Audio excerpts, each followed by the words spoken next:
하나님 백성의 자아인식이라는 제목으로 하나님 말씀 전합니다. 오늘 비로소 야곱의 가족들이, 그 자손들이 아들들과 또 손자들과 딸들과 손녀들과 모든 가소를 다 거느리고 야곱의 친자손 70명이 이제 이집트로 내려오게 됐습니다.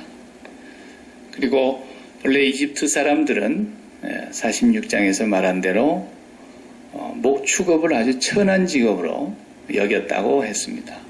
그런데 요셉의 집안이 다 목축업하는 사람들이니까 애굽에 왔지만은 애굽 사람들 안에 섞여서 살질 않고 새로운 고센이라고 하는 땅에 또 라암셋이라고 하는 성에 거기에 요셉이 바로의 명대로 거기를 허락받아서 거기서 살게 됩니다.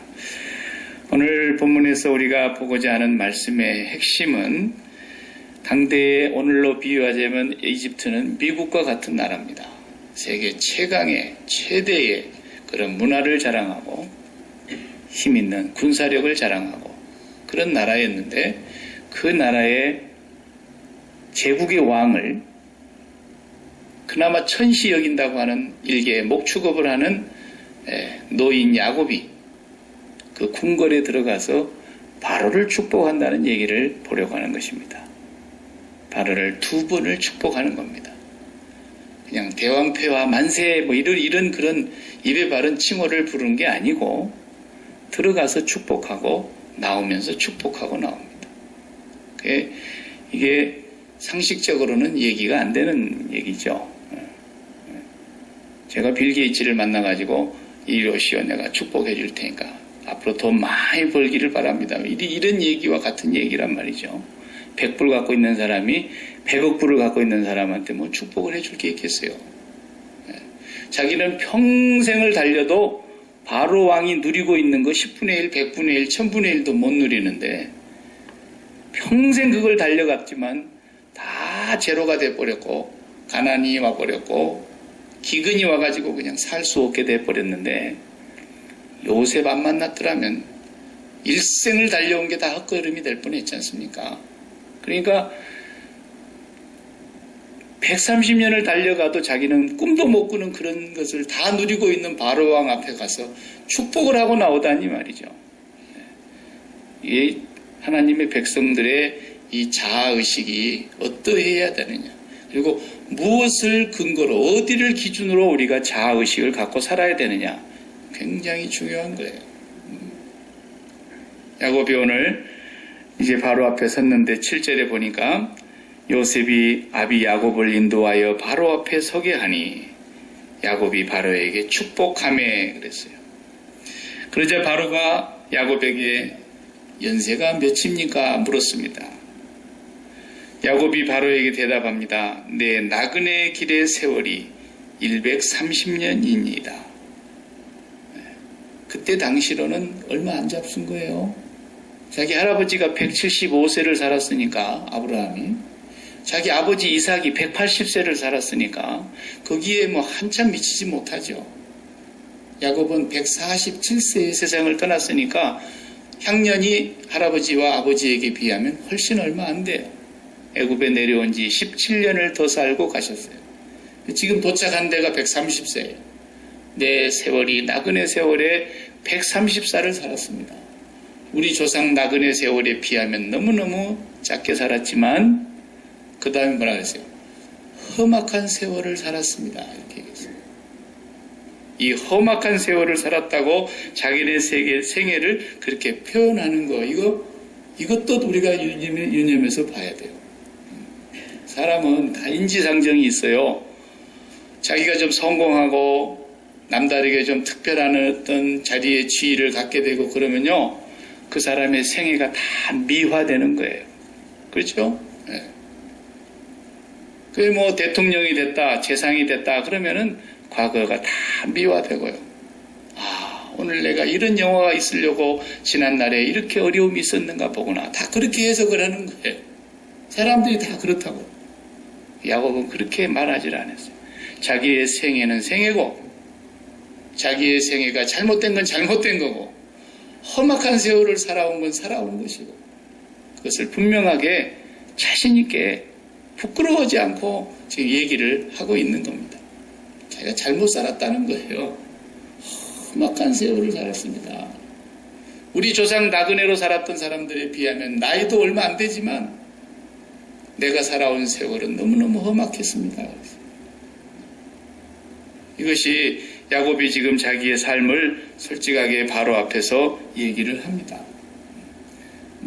지금같이 비행기 타고 어젯밤에 저기 유대 땅에서 비행기 타고 이집트로 지금 1시간 뒤에 도착했다. 이런 시절이 아니지 않습니까? 몇 날을 두고 수레를 타고 내려왔어요. 그 내려오는 시간 동안 야곱이 아무 생각 없이 내려오질 않았어요.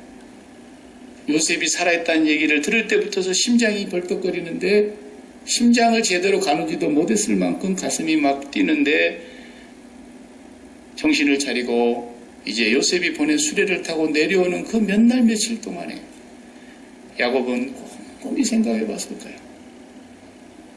그리고 지나온 자기의 130년의 세월이 이 나그네 세월이 하나님 앞에서 다시 한번 생각해 보게 됐던 거예요. 얼마나 복을 좋아했던 사람입니까? 형님의 복을 자기가 장자하려고 속여고 주간 그릇으로 바꾸고 아버지 눈이 어두운 것을 그걸 틈타가지고 그냥 형님이 받아야 될 유산도 자기가 다 갖고 외삼촌 집에 가서도 그 두 딸을 가지고 그 두 딸이 또 시기와 질투 때문에 그 하녀들까지 그리고 그 집에 있는 양과 소며 약대며 그 짐승들까지 하다못해 신풍나무 버드나무 가지를 꺾어서 그 앞에서 새끼를 뵐 때 그냥 무슨 짓을 해서라도 복을 추구했던 사람이에요. 근데 자기 조상들에게 비해 보니까 자기는 얼마 못 되는 삶을 살았고 너무너무 험악한 삶을 살았다. 이렇게 자기가 자기 생애를 돌아보게 된 거예요.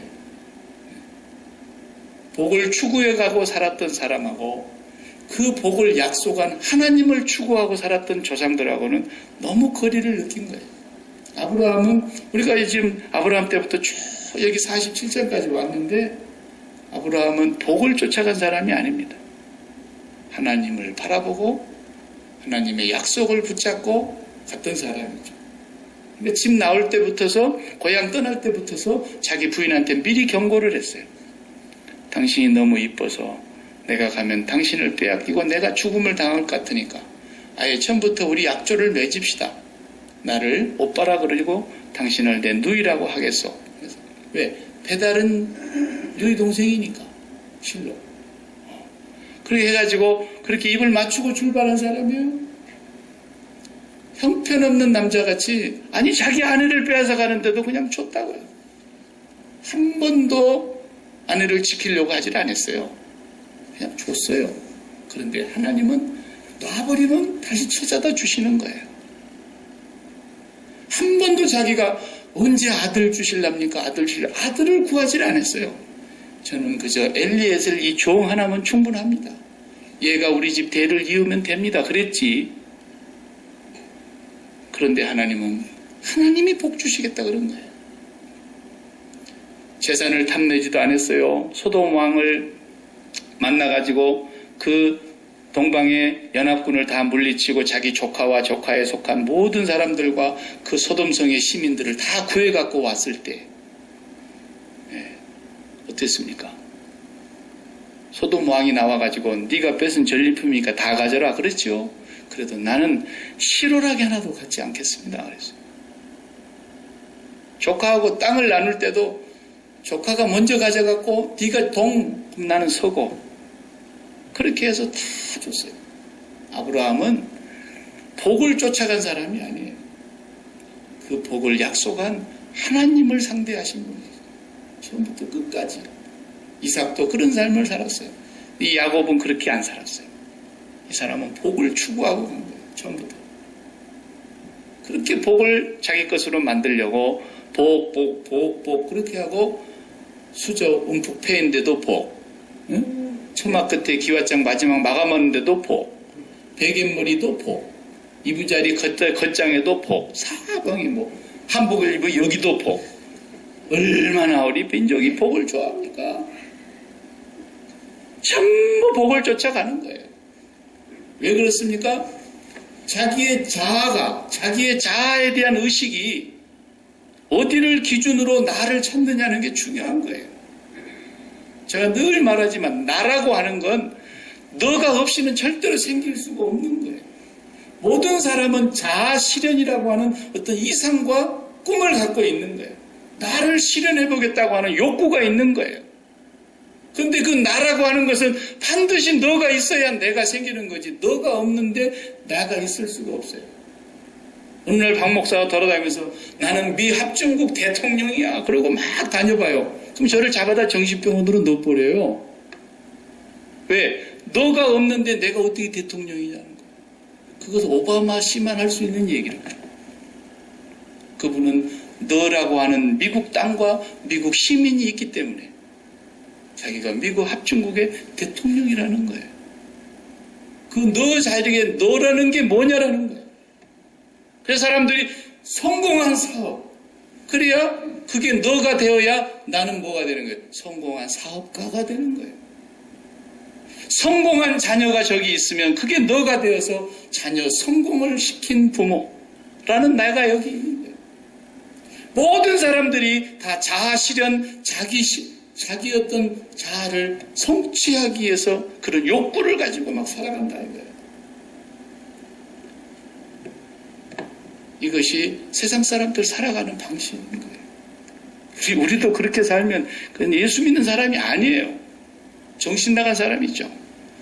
하나님 나라 정신병원으로 갖다 집어넣어야 되는 사람들, 그런 사람들. 우리의 자아는 복을 쫓아가서 그 복을 성취하고 복을 움켜짐으로써 그 복을 많이 가진 그것을 너로 해서 내가 만들어지는 게 아니라. 믿음은 뭡니까? 오늘 우리 교동문에서 11장에 믿음장에 교동문 했지 않습니까?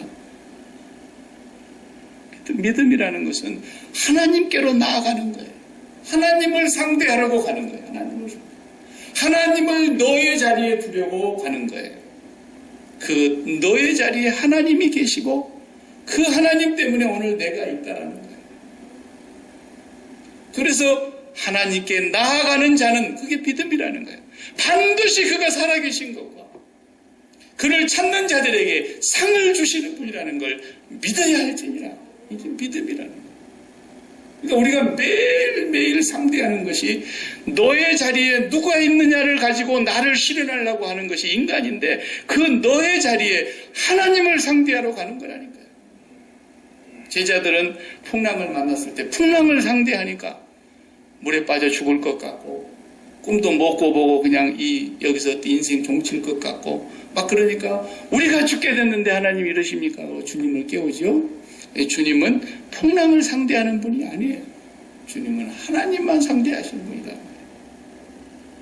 다윗이 막 골리앗 앞에 서 있을 때도 사울 왕은 벌벌벌 떨고 아무도 나설 군사가 없는데 거기에 장군이 몇 명인데도 아무도 못 나서는데 다윗은 저런 할례 받지 못한 것이 그러고 나가지 않습니까?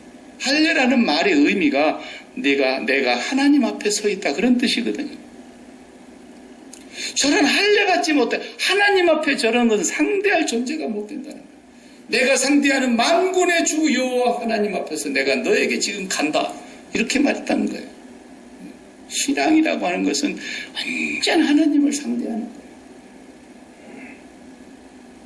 이것이 몸에 배야 됩니다. 누가 우리를 굉장히 좋게 평가해. 박 목사를 막 너무너무 좋게 평가하고 그냥 아주 그냥 하늘로 그냥 높이 누가 올린다 그래도요. 그걸 상대하면 안 된다는 거예요. 하나님을 상대해야 돼요. 십자가를 상대를 해야 되는 거예요. 내 본전은 바로 저 십자가 자리야. 그걸 상대하면 절대로 넘어지지 않는 거예요. 반대로 누가 나를 막 씹고 다닌대. 껌을 씹질 않고. 그래도 그걸 상대하면 안 된다니까요. 나도 그걸 상대하다 넘어질 뻔했다고. 그걸 상대하면 안 돼. 십자가를 상대하는 거야. 그러면 그래 저 사람이 나를 몰라서 그렇지 내가 본래 십자가 자리에 들어가야 될 사람인데. 우리 주님은 아무런 흠도 점도 티도 없고 죄를 알지도 못하시는 분이지만 그렇게 모욕과 험담과 비난과 온갖 듣지 못할 소리를 다 들었는데 두드려 맞기도 하고 침뱉음을 당하기도 하고 희롱을 당하기도 하고 눈을 가려놓고 주먹으로 치면서 누가 때리는 거 알아맞혀보라 그러고 그랬는데 하물며 나 같은 죄인이 그런 소리를 듣는 것은 뭐 예수님한테 비하면 억울한 게 아니죠. 우리는 언제나 하나님을 상대하는 것이 믿음이에요. 하나님을 상대해요. 항상 하나님께 나아가는 게 믿음입니다. 하나님을 상대하는 자 반드시 그가 살아계신 것과 그가 자기를 찾는 자들에게는 상을 주시는 분이라는 걸 믿는 걸. 여기에 자아의식이 분명해야 돼요. 야곱은 그걸 모르고 계속 복을 쫓아갔던 130년의 세월이 너무너무 험악한 세월이었다. 그리고 요셉을 만나러 내려오면서 맨날 며칠을 두고 자신의 생애를 또 생각하고 하나님과의 관계를 생각하고 그러다가 요셉을 만나서 한바탕 실컷 울고 그 다음에 바로 앞에 딱 들어갔는데 바로를 축복하고 있어요. 이건 마치 뭐가 같으냐면 바울이 나중에 이제 사도행전 우리가 지금 19장 20장을 이번 주부터 보는데 곧 잡혀요. 그리고 로마로 호송을 해서 가는데 로마로 가기 전에 아그리빠 왕이라는 왕 앞에서 베스토 총독이 바울을 한번 접견을 시켜주지 않습니까? 그래 왕 앞에 네가 한번 변호해봐라. 네가 로마에다 상소를 했으니까 로마로 가서 재판을 받아야 되지만 네가 여기 로마에서 온 왕이 여기 있으니까 왕한테 한번 얘기해봐라. 아그리빠 왕에게 얘기할 수 있는 시간을 줬어요. 그런데 바울이 거기서 자기를 변론하지 않죠. 뭐라 그래요? 왕이요. 오늘 내가 이렇게 하나님의 복음 때문에 내가 이렇게 묶여 있는데 이 묶인 것을 제외하고는 왕 당신이 나와 같기를 바랍니다. 이랬다니까요. 하나님의 백성의 자의식이 이런 거예요. 거기서 왕 앞에서 그런 소리가 어떻게 감이 나오겠어요. 저는 정말 억울합니다. 살려주시기 바랍니다. 이렇게 나와야 되는 거예요. 예? 근데 내가 이렇게 묶인 것 외에는 나와 같기를 바랍니다. 저도 지금 그렇게 말하고 싶은 사람 한 사람이 있는데 갈 기회가 없어서 못해요. 이 양반이 쓰러진 뒤에 어떻게 죽었는지 살았는지 아무도 얘기를 안 하네요. 얼마나 지금 언론을 튼튼히 그냥 돈으로 막아놨는지 찍소리를 못하게 해놨는지. 그래도 세계의 재벌 중에 한 사람인데 말이죠. 우리나라에. 예? 우리가 다 그 양반 핸드폰도 들고 다니고 지금 굉장한 정말 훌륭한 분이죠. 참 너무 안타까워요. 그 원불교 어떻게 총수가 돼가지고 그렇게 그렇게 됐는지는 모르겠지만 정말 한번 만나면 얘기하고 싶은 내가 당신보다 돈이 없는 것을 제외하고는 정말 당신이 나와 같기를 바랍니다. 우리 예수 믿는 사람들이 그 정도 자의식이 있어야 되잖아요. 누구를 만나든 바로가 탁 버티고 있는데 세계 대제국의 궁궐에 왕의 앞에 서 있는 거 얼마나 영광스러운 자리입니까? 그 자리가 다 모든 사람들이 바라보고 있는 자리 아닙니까? 모든 걸 다 가지고 있는 사람 아닙니까? 자기는 평생을 달려가도 억만분의 1도 못 쫓아갈 그런 사람이 앞에 턱 버티고 앉아있는데 거기다 대고 축복을 하고 나오면서 한 번 더 축복을 하고 나오는 거예요. 예수 믿는 사람이 이 정도는 돼야지 예수 믿는 거지. 와, 얼마 주고 샀어? 어디서 산 거야? 그 뭐 변변치도 않는 것에 그냥 마음이 홀라당 다 뺏겨가지고 뭐 여기 있는 사람 그런 사람 한 명도 없으니까 애가 큰 소리 치고 하는 거지. 박 목사가 목회하고 있는 교회 안에도 그런 사람이 있다더라고요. 정말 이제 목회 그만둬야 돼요 진짜. 우리가 예수를 믿는다고 하는 것은 날마다 뭔가를 소유하고 뭔가를 성취하고 그런 데서 나의 자신의 나됨을 찾으려고 합니다. 사도 바울도 처음에는 다 그랬다 그랬어요. 예수 믿기 전에. 예수 몰랐을 때는 배설물 같은 것을 그렇게 쫓아갔다는 거예요. 근데 이제는 내가 진짜 배설물처럼 여긴다. 성경에 그렇게 써져 있어서가 아니라 목사가 설교를 해서가 아니라 진짜로 예수를 믿고 예수를 알고 하늘을 내가 찾고 보니까 이 세상에 있는 모든 것들이 어느 순간부터 나의 입맛하고는 완전히 기호가 안 맞더라. 진짜 배설물을 먹는 것 같다는 이런 것이 진정으로 느껴지는 그런 경지가 이게 신앙인의 삶이라는 겁니다. 야곱이 그 순간을 느끼고 바로 앞에 가서 지금 축복을 하고 있는 것입니다. 오늘까지 와서 이제 야곱은 진정으로 자기 조상들과 비교를 해보니까 그 영광스러운 순간에 야곱만큼 멋있는 순간이 어디 있어요? 아무리 우리가 지금 좋은 시절을 보내고 있다 할지라도 야곱만큼 좋겠습니까? 세계 대제국의 왕 앞에서 자기 아들 총리가 탁 돼가지고 자녀 교육 성공이라고 하면 야곱만큼 성공한 사람 누가 있습니까? 할 말이 많은 사람이에요. 요즘 같으면 그저 자녀 성공의 비결 이렇게 해갖고 책 한 권만 쓰면 평생 먹고 살 수 있는 사람이에요. 그런데 그 앞에서 자기의 생애는 너무너무 험악한 세월이었고 내 조상들의 세월이 나그네 세월에 그 비교해 보니까 나는 정말 너무너무 초라하다라는 거예요. 그러나 지금은 아니다라는 거예요. 이제는 알았다는 거예요. 이제는 아브라함을 보고 알았고 우리 아버지 이삭을 보면서 내가 이제 철저하게 깨달았다는 거예요. 그래서 뭘 보고 그렇게 알 수 있느냐. 우리 다 읽지를 못했어요. 47장 25절 이하를 27절 이하를 보면은 부자가 또 됐어요. 부자가 또 됐어요.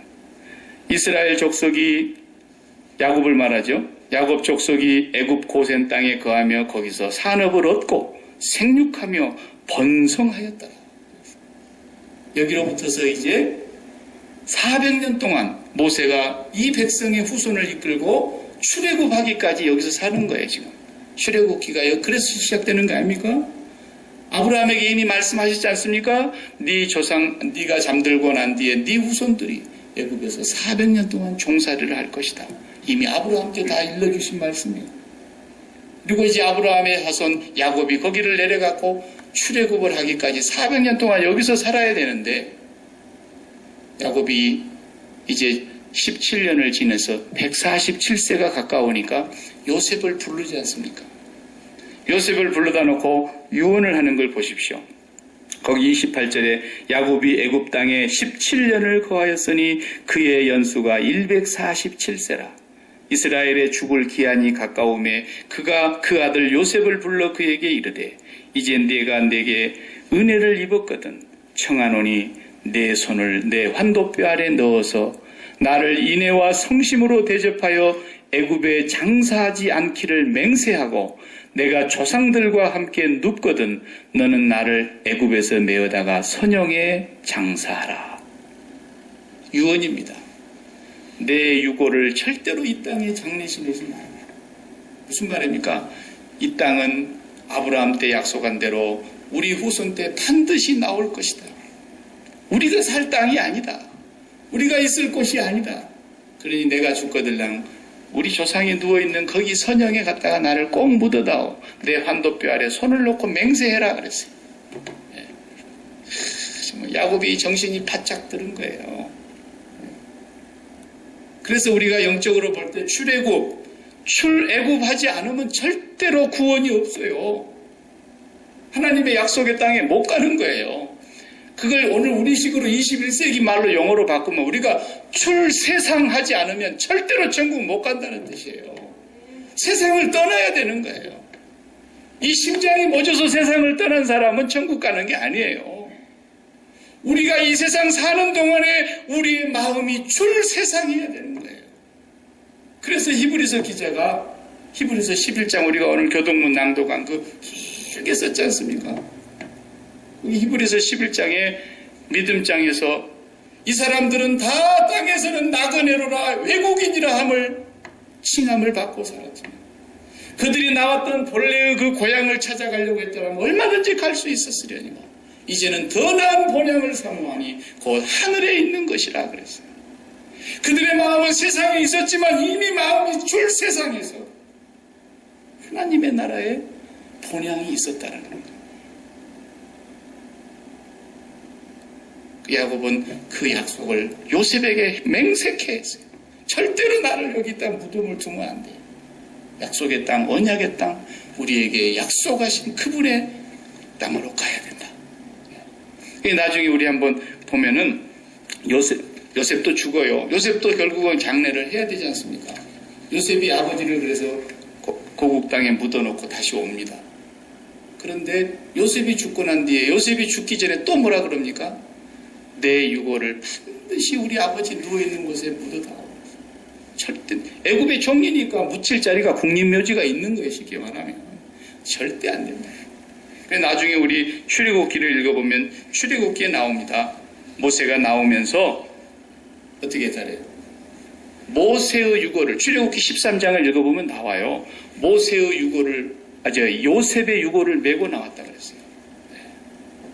그러니까 그때 미이라로 해놨을 거 아닙니까? 총리였으니까 미이라로 담아놓은 그 요셉의 시신을 그대로 메고 선영으로 다시 가지고 와요. 400년 후에 나올 때 이거 구원을 얘기하는 거예요.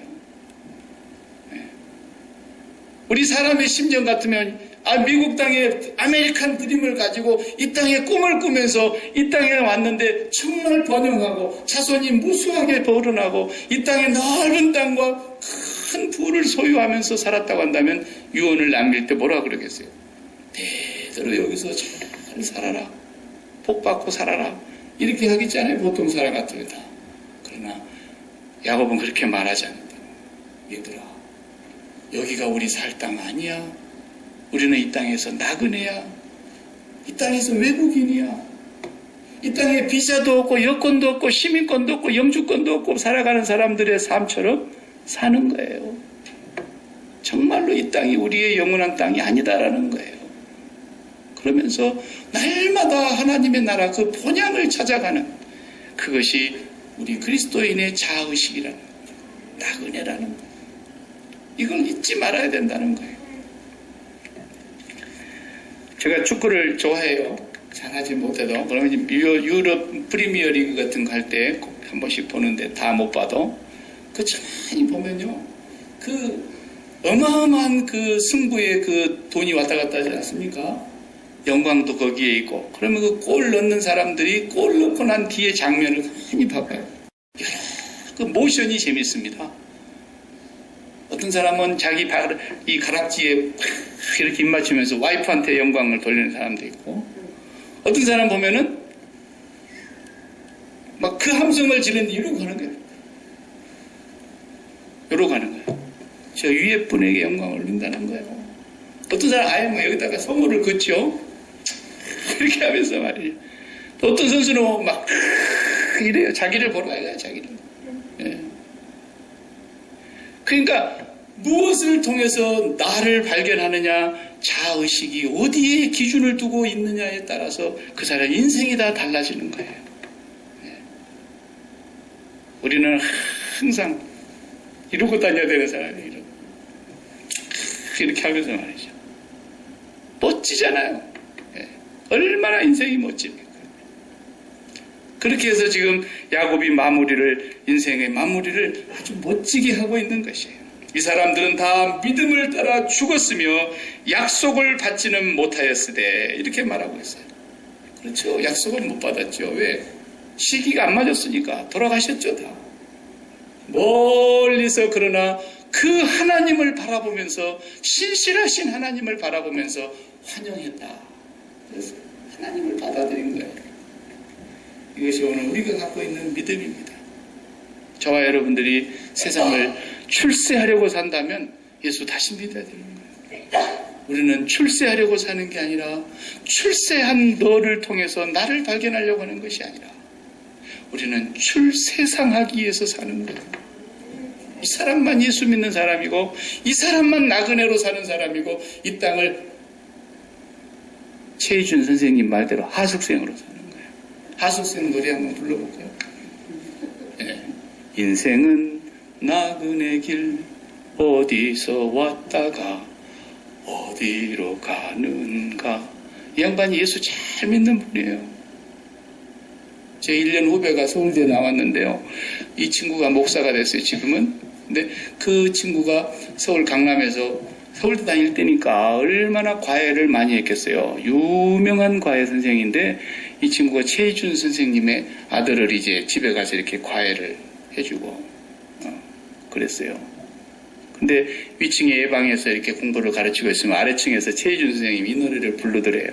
그때 자기 와이프가 암으로 이제 못 고치고 이제 돌아가시게 되니까 부인 옆에서 간병하다가 이 노래를 한 번씩 불러요. 그 집이 다 예수 믿는 집이었대요. 그러니까 이런 가사를 불렀겠지. 인생은 나그네 길. 내가 써갖고 왔어요. 어디로 왔다가 어디로 가는가. 구름이 흘러가듯 떠돌다 가는 길에 정일랑 두지 말자. 미련일랑 두지 말자. 인생은 나그네 길. 구름이 흘러가듯 정처 없이 흘러서 간다. 인생은 벌거숭이. 빈손으로 왔다가 빈손으로 가는가. 강물이 흘러가듯 여울져 가는 길에 정일랑 두지 말자. 미련일랑 두지 말자. 인생은 벌거숭이. 강물이 흘러가듯 소리 없이 흘러서 간다. 이 노래를 부인 옆에서 불러줘. 어떻게 사는 게 잘 사는 거냐? 이 땅에서는 하숙생처럼 사는 게 잘 사는 거예요. 나그네처럼 사는 게 잘 사는 거예요.